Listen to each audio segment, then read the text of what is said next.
Welcome to Book 101 Review. Book 101 is all about the books that I read for the last 40 years. And today I have my special guest. She's award-winning and best-selling author, no other than Miss Susan Schwartz. Welcome, Miss Suzanne, on Book 101 Review. And can you please introduce more about yourself? Certainly.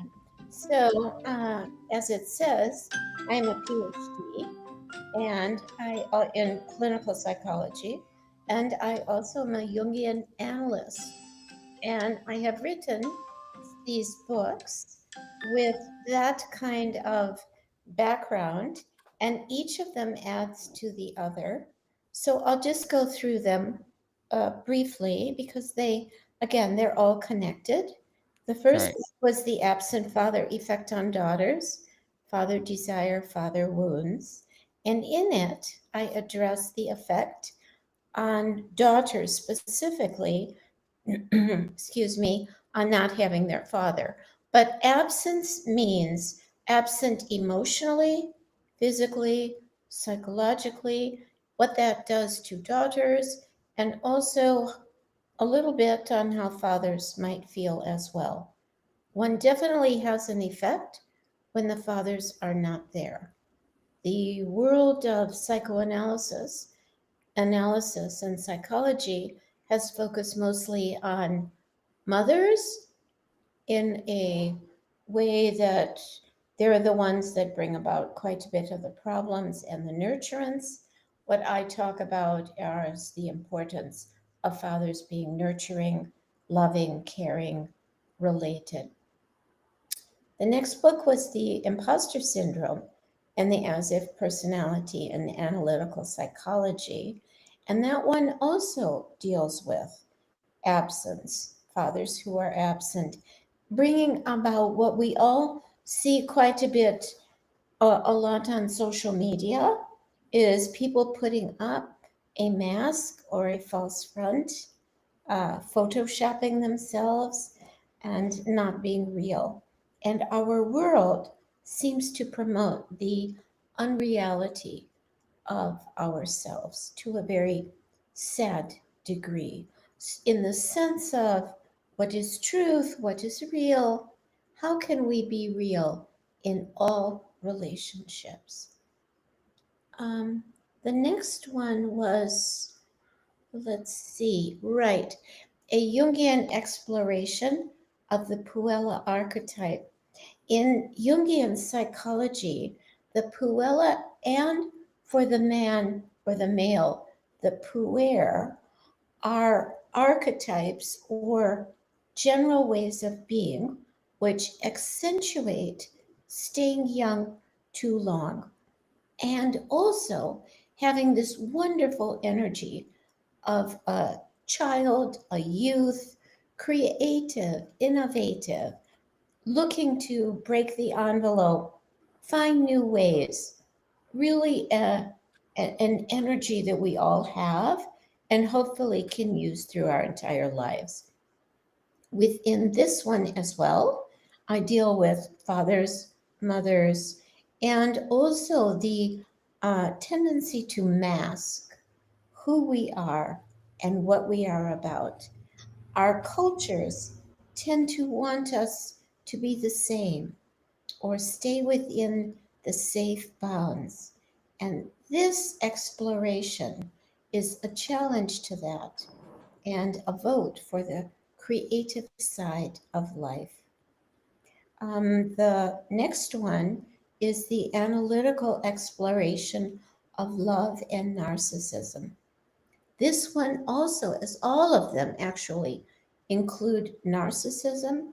They all include aspects of love and what gets in the way of both.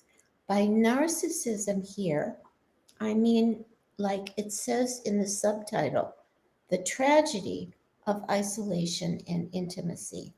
So, narcissists have a very difficult time uniting with anybody most of all with themselves, oftentimes are behind masks, walls, not easy in relationship. Possible, but not so easy because of feeling quite fragile. For all of these, the difficulties began quite early, like for all of us, early in life. And it's not that we go back and we can't do anything about the past, but we certainly can do something about how we live now. And all of them promote consciousness, getting into the unconscious, uniting both dreams, images, symbols. And the next book, which you don't have up here, and you wouldn't because it's not out yet, and that is on fathers and sons, absent fathers, yearning sons, and analysis of the father son dynamic. And that is also based on Jungian analytical psychology, also includes the puer, also includes the senex, which is the older male, you could say, also includes fathers, early wounds, narcissism. And again, they all take a little bit of a different look at a similar issue of absence and the need for psychological presence, which we really need in our cultures today as life is changing, as we are changing. And the question is, how do we adapt? So that's kind of a rundown of the books thus far. And thank you so much for sharing your books to the world, Miss Susan. Thank you so much. And we are hoping for more and more empowering books like this to come. So tell us, what is one specific ritual or condition Mm. as a writer is that signals to your brain that it's time for you to write? Well, I'm a Jungian analyst, so I talk with people quite deeply about their problems inside. And oftentimes, several people will express a similar issue, and I will realize, oh, this is something that is happening in the culture, or this is something that is occurring in more than one person, or this is something that repeats a theme in dreams, or this is a problem that people are having in life. And so I start to think about it, research, wonder how the words that I put out and make sense from the problems that people bring into my office so that other people can be assisted. It is so important to share information, how people cope, what they do, and how to connect the conscious and unconscious world so that life is not just lived on the surface, but is lived in connection with what goes on inside of us, in our cultures, and throughout history, where the unconscious has always been. How does your choice of tools, be a specific fountain pen, is a beloved notebook, a distraction-free writing app, or a beat up of a laptop? Oh, well, I take notes um, on my computer, on the laptop, and thoughts that I have, I jot down. Um, I I do kind of a funny send emails to myself, and then I unite the emails together. So to me, it is like getting dressed in the morning. So I have this idea. I see, does it work with that? I have another idea. Does it work with that? And so it is like putting together an outfit, a paragraph, a page, a chapter, and then a book. And how do they all flow together. And of course, one of the trials, as well as the beauties of writing, is to go over and over and over what one writes, what one thinks about. It's like the soil, it has to keep on being turned. So it's actually a difficult but a rewarding process. Are rewarding indeed. And how does your personal version of writer's resistance or procrastination look and feel like? You know, the procrastination, I wouldn't call it that. I would say more that the ideas are cooking. I would say that it needs daily tending and attention so that, like the pot on the stove, it keeps on being stirred. I don't think it's great to just let it go, but it's one also needs time to let the ideas sink in, to be able to cogitate, think about things, read books, listen to podcasts, and take in information, and then put it into my own interpretation. Interesting indeed, Miss. And tell us, do you write in focus time sprints Uh, or in long, yeah, following marathons? yes, you know, it's interesting because some people have to do the marathon. They just Hmm. have to sit down for an entire day, and that's how they do it.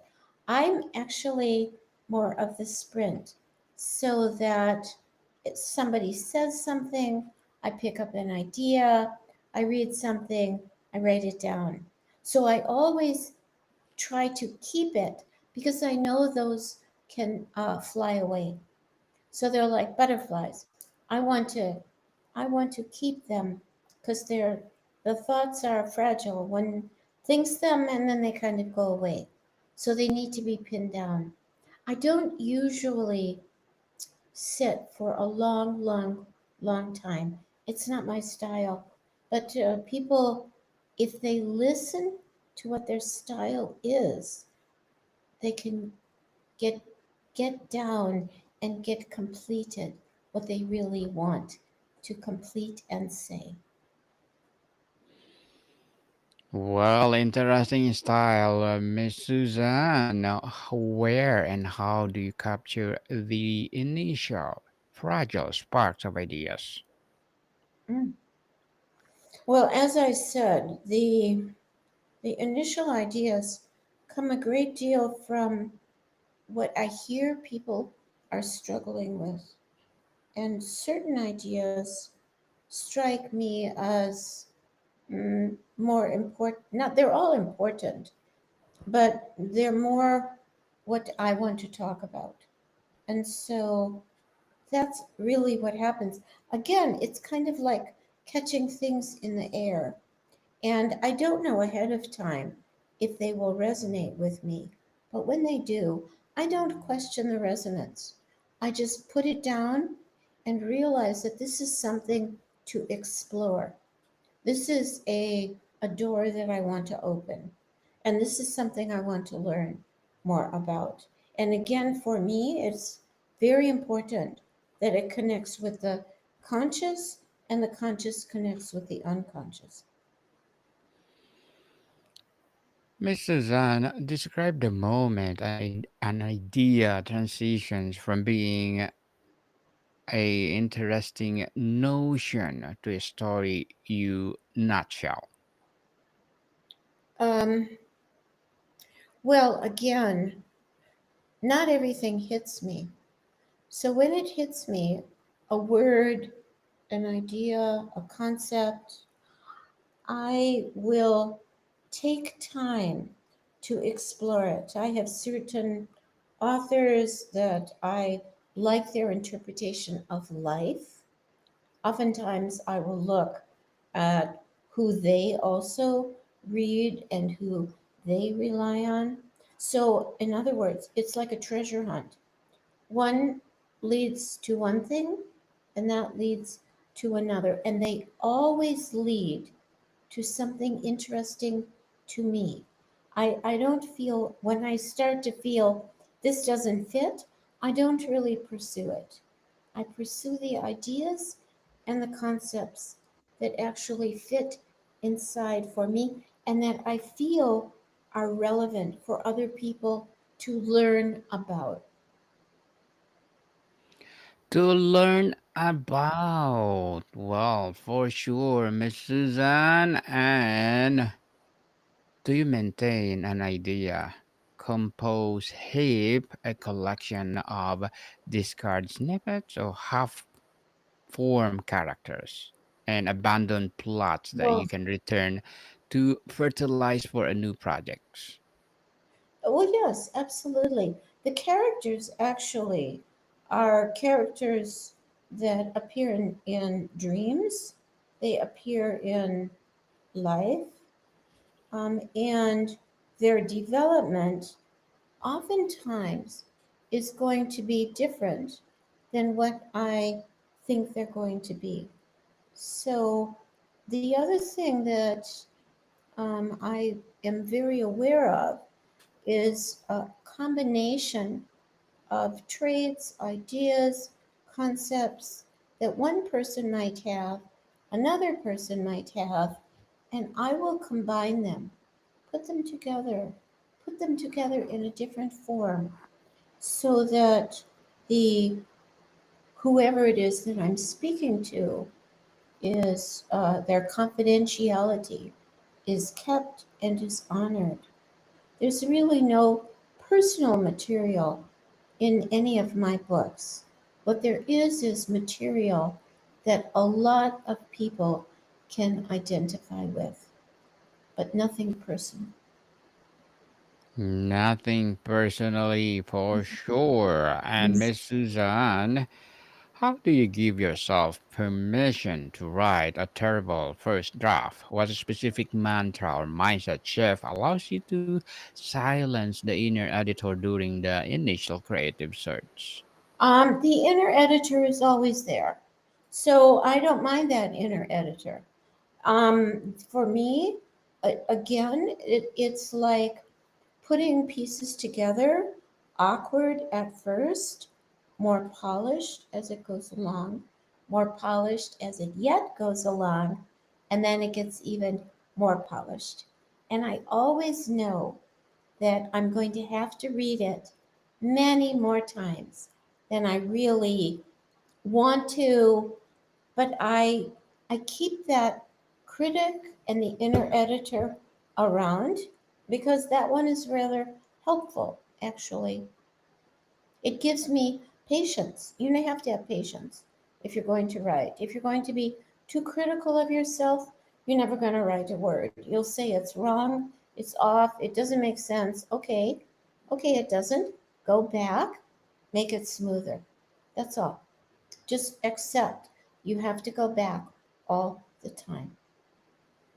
Accept people so that it will make you process smooth.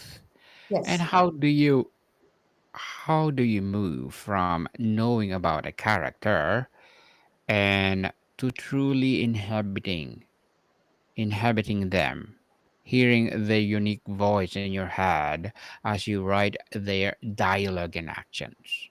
I don't write dialogue that much.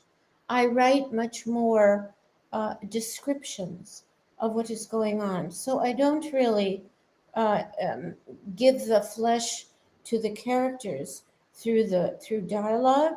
It mostly comes through dreams, through life events, and as descriptors, not as conversation. Not that much.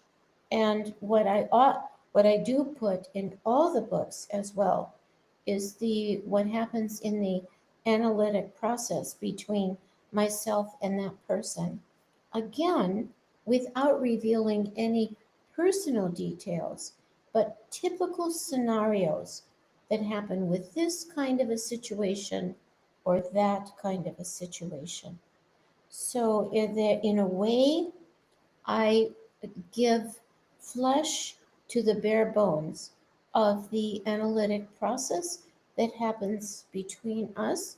It's called the transferences, and it creates a back and forth and relational situation that people can read about so they can understand what Jungian analysis is about.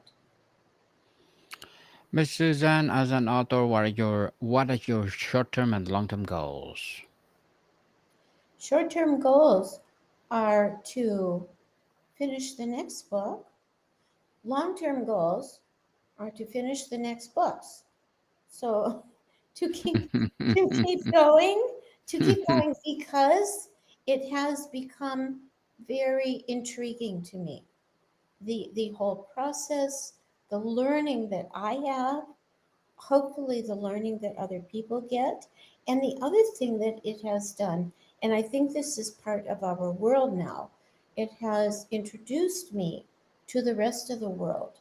So that, like on your podcast, I've gotten to meet quite a few different people to put out my ideas that would not have happened just a very short time ago. So, our world of how we publicize, promote, get known, communicate, and that's the essence, communicate ideas, concepts, ways of being ways of being a conscious person, aware, intriguing. It has expanded because of our computers, and we can meet many more people. And that, to me, is incredibly important. Incredibly important, and good luck to your goals, Miss Suzanne. And what will be your piece of advice for those people out there who want to be like you? My advice would be for them to be like them and to be examining their world. I'm going to say it again, consciously and unconsciously. Look to their dreams, look to their real desires, and not be put off by somebody who says you can't do it. Go for it, try, be serious about yourself, and listen to the desires for your own expression and make it happen. Make it happen for sure. And Miss Suzanne, can you please recommend a book or books that influence your journey? And thank you for that advice. Thank you. Well, influencing my journey, yes, there's a couple of them. I thought about that. One is by Marie Louise von Franz. She was a Jungian analyst in the 20th century, wrote a great deal on fairy tales. And the reason I say that is that fairy tales carry symbols, and the symbolic life is very important to enrich our life and our creative life. And fairy tales, legends, myths, all of them actually, and all the stories really are about living, how to live. And if you look at them symbolically, they will tell you a great deal about yourself, your struggles, and how to get through them. And the other book that I would say is Jung's Red Book. And that book is the kind of book you could just open to any page, and there's a piece of wisdom on that book, in that book, that is like the right thing to read at the right time. So it really verifies who one is as a person and carries the kind of symbols, daring, wisdom, and depth that I think our world really needs now. Thank you for that recommended books, Miss Suzanne. And before we wrap up our discussion for today, I'm inviting you to please do listen to my other podcast, people. my other podcast because my abstract essay is already in fifth season. Abstract poetry in second season and my book 101 review in fifth season too. Comedy 101 in second season and my food 101 in fifth season as well. Geography 101 in fourth season and my baby podcast Law 101 and Mental Health 101. Love letters in third season and my movie 101 review and music 101 in fourth season and science 101 and sex 101 in it for season. Please listen to them wherever you listen your podcast. So, Miss Susan, amidst of all the variables and evolving methods, what are one unchanging, non-negotiable core of your personal writing process that remains true for every project? Curiosity, challenge, and development of oneself. Yeah, Yes, Miss Susan Schwartz. Thank you so much for sharing your knowledge and wisdom to the world. So can you please invite our listeners to support all your books? Where do people can buy your books, Miss Suzanne? they can buy them online, Amazon, Routledge, who is the publisher, and any other place online. They're everywhere. Where books are sold, people, support Miss Susan Schwartz because if you support her, for sure, more and more empowering books like this to come. So, Miss Suzanne, thank you so much for your time. Thank you, Daniel. More to come, people. See you soon.